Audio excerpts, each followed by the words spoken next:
ऋग्वेदोक्त देवी सूक्त विनियोग। हाथ में जल लेकर यह विनियोग पढ़े। ओम अहम इस 8 ऋचाओं वाले सूक्त के वागाम्भृणी ऋषि हैं, सच्चित सुखात्मक सर्वगत परमात्मा देवता है। दूसरी ऋचा के जगती शिष्टों में त्रिष्टुप छंद है। देवी महात्म्य के पाठ में इसका विनियोग किया जाता है।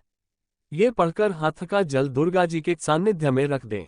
ध्यान। जो सिंह की पीठ पर विराजमान है, जिनके मस्तक पर चंद्रमा का मुकुट है, जो मरकतमणि के समान कांति वाली अपनी 4 भुजाओं में शंख, चक्र, धनुष और बाण धारण करती हैं, 3 नेत्रों से तारांकन सुशोभित होती है, जिनके भिन्न भिन्न अंग बांधे हुए बाजूबंद, हाथ, कंकण, खनखनाती हुई करधनी और रुंझुन करते हुए नूपुरों से विभूषित हैं तथा जिनके कानों में रत्नजटित कुंडल झिलमिलाते रहते हैं, वे भगवती दुर्गा हमारी दुर्गति दूर करने वाली हो।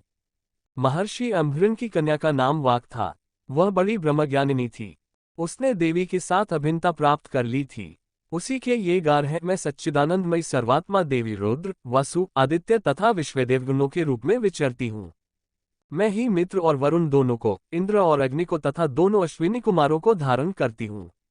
मैं ही शत्रुओं के नाशक आकाशचारी देवता सोम को, त्वष्टा प्रजापति को तथा पूषा और भाग को भी धारण करती हूँ। जो भविष्य से संपन्न हो देवताओं को उत्तम भविष्य की प्राप्ति कराता है तथा उन्हें सोमरस के द्वारा तृप्त करता है, उस यजमान के लिए मैं ही उत्तम यज्ञ का फल और धन प्रदान करती हूँ। मैं संपूर्ण जगत की अधीश्वरी, अपने उपासकों को धन की प्राप्ति कराने वाली, साक्षात्कार करने योग्य परब्रह्म को अपने से अभिन्न रूप में जानने वाली तथा पूजनीय देवताओं में प्रधान हूँ। मैं प्रपंच रूप से अनेक भावों में स्थित हूँ। संपूर्ण भूतों में मेरा प्रवेश है।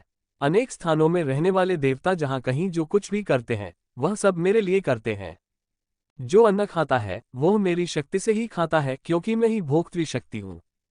इसी प्रकार जो देखता है, जो सांस लेता है तथा जो कही हुई बात सुनता है, वह मेरी ही सहायता से उक्त सब कर्म करने में समर्थ होता है। जो मुझे इस रूप में नहीं जानते, वे न जानने के कारण ही दीन दशा को प्राप्त होते जाते हैं। हे बहुश्रुत, मैं तुम्हें श्रद्धा से प्राप्त होने वाले ब्रह्म तत्व का उपदेश करती हूँ, सुनो। मैं स्वयं ही देवताओं और मनुष्यों द्वारा सेवित इस दुर्लभ तत्व का वर्णन करती हूँ।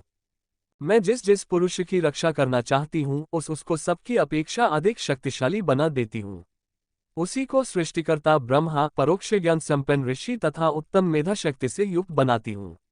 मैं ही ब्रह्मद्वेषी हिंसक असुरों का वध करने के लिए रुद्र के धनुष को चढ़ाती हूँ। मैं ही शरणागत जनों की रक्षा के लिए शत्रुओं से युद्ध करती हूँ तथा अंतर्यामी रूप से पृथ्वी और आकाश के भीतर व्याप्त रहती हूँ। मैं ही इस जगत के पिता रूप आकाश को सर्वाधिष्ठान स्वरूप परमात्मा के ऊपर उत्पन्न करती हूँ। समुद्र, संपूर्ण भूतों के उत्पत्ति स्थान परमात्मा में तथा जल बुद्धि की व्यापक वृत्तियों में मेरे कारण स्वरूप चैतन्य ब्रह्म की स्थिति है। अतएव मैं समस्त भुवन में व्याप्त रहती हूँ तथा उस स्वर्गलोक का भी अपने शरीर से स्पर्श करती हूँ। मैं कारण रूप से जब समस्त विश्व की रचना आरंभ करती हूँ, तब दूसरों की प्रेरणा के बिना स्वयं ही वायु की भांति चलती हूँ, स्वेच्छा से ही कर्म में प्रवृत्त होती हूँ। मैं पृथ्वी और आकाश दोनों से परे हूँ। अपनी महिमा से ही मैं ऐसी हुई हूँ।